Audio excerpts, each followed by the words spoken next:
Assalamualaikum students, hope you all will be fine. I am Subuhi, your science teacher. Open your books, page number 11. Second unit है microorganisms, health and disease. All foods contain substances which the body requires. जो तमाम food है वो उन मादों पे मुश्तमिल होता है जिनकी हमारी बॉडी को ज़रूरत होती है. Some foods are better than others. कुछ फूड दूसरे से ज़्यादा बेहतर होते हैं because they have a higher food value. Because उनके अंदर जो वैल्यू होती है, जो मकदार वगैरह होती है वो बेहतर होती है. This means they contain more substances they body can use. उनके अंदर ऐसे मवाद ज़्यादा होते हैं जो कि हमारी बॉडी यूज़ कर सकती है. Did you know that food can also be bad for you. आप जानते हैं कि कुछ ऐसे फूड भी होते हैं जो आपके लिए बुरे हो सकते हैं. Eating too much of one kind of food can be bad for you. बहुत ज़्यादा खाना भी आपकी सेहत के लिए ख़तरनाक हो सकता है. Eating too little of some foods can also be bad for you.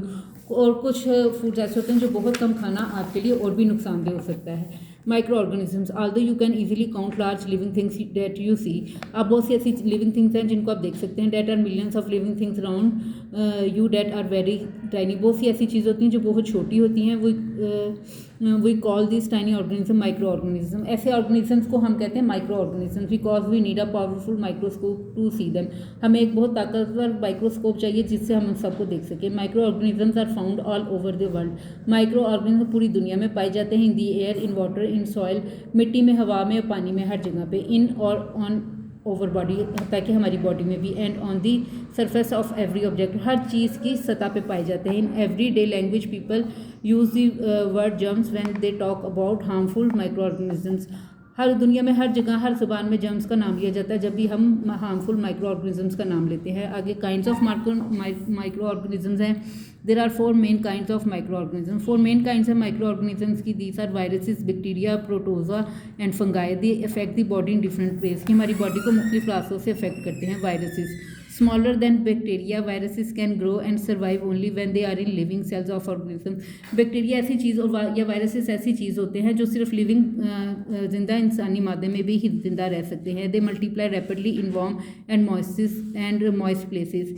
ये बहुत तेज़ी से बढ़ते हैं गर्म और नमी वाली जगहों पे. They are harmful to animals and plants.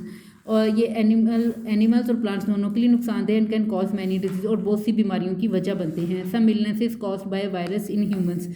कुछ ऐसी बीमारियां हैं जो वायरसेस की वजह से इंसानों को होती है. Are influenza, chickenpox, cold, measles, mumps और हेपेटाइटिस. ये सब बीमारियां जो हैं ये वायरसेस की वजह से इंसान की बॉडी में आ जाती है. नेक्स्ट आते हैं bacteria. Bacteria are unicellular organisms. Unicellular का मतलब होता है एक खुलिए वाला. They grow and multiply rapidly. ये बहुत तेज़ी से और बहुत ज़्यादा तादाद में बढ़ते हैं. Bacterial cells exist in 3 basic shapes. Bacterial cell 3 main शक्लों में मौजूद होते हैं. They can cause illness. ये बीमारियों की वजह पर बनते हैं. Like typhoid, meningitis and pneumonia.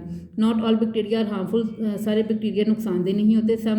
Some of them are very useful for humans and other animals. बहुत सारे मुफीद भी होते हैं इंसानों के लिए और दूसरे जानवरों के लिए. एंड प्लांट्स और पौधों के लिए. Do you enjoy eating yogurt. क्या आप दही खाने को मज़े से खाते हैं. चीज़ एंड बटर, चीज़ और मक्खन को. These are all prepared using bacteria. ये तमाम चीज़ें बैक्टीरिया से तैयार होती हैं.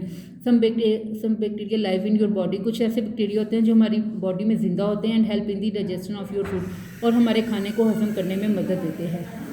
Fungi. Some fungi are unicellular and some are multicellular. कुछ फंगाई ऐसे होते हैं यूनिसेलुलर, एक खुलिए वाले मादे पे मौजूद होते हैं. और मल्टीसेलुलर बहुत सारे खुलिए वाले मादों में मौजूद होते हैं. They can be microscopic and macroscopic. Microscopic होते हैं जिनको हम सिर्फ दूरबीन से देख सकते हैं.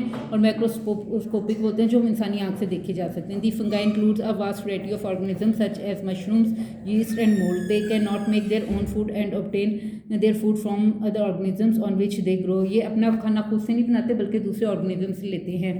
You must have seen green mould growing on stale bread and rotting fruits. वो जो फफूंदी होती है वो हम देखते हैं बासी डबल रोटी ये गले सरे फलों पे लग जाती है. Some fungi like mushrooms are edible but some are poisonous and should not be eaten.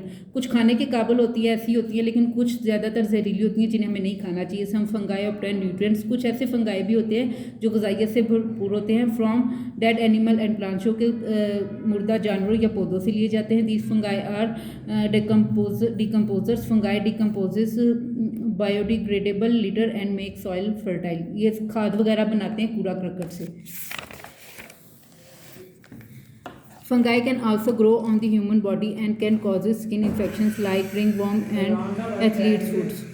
Fungi can also grow on the human body and can cause skin infection. Fungi human body पे भी होती है और skin infection की वजह बनती है, like ringworm and athlete's foots. ये खिलाड़ियों के पैरों पे होती है। You need keep your skin clean to avoid such. आप ऐसी चीज़ों से, ऐसी बीमारियों से बचने के लिए अपने आप को साफ सुथरा रखेंगे। इस चीज़ fungus use in making bread and some antibiotics. ये एक फंगस, ये खमीर को कहते हैं, ऐसा फंगस है जो ब्रेड बनाने में और एंटीबायोटिक्स अद्वियात बनाने में यूज़ होती है। Protozoa. Protozoa are unicellular organisms rather like bacteria. ये बैक्टीरिया के बजाय यूनिसेलुलर ऑर्गेनिजम्स हैं। If they enter the body they can live and grow. अगर ये बॉडी के अंदर एंटर हो जाते हैं तो ये बढ़ सकते हैं। They grow in moist places, नमी वाली जगहों पे होते हैं। And are commonly found in water, और ज़्यादातर ये पानी में पाए जाते हैं।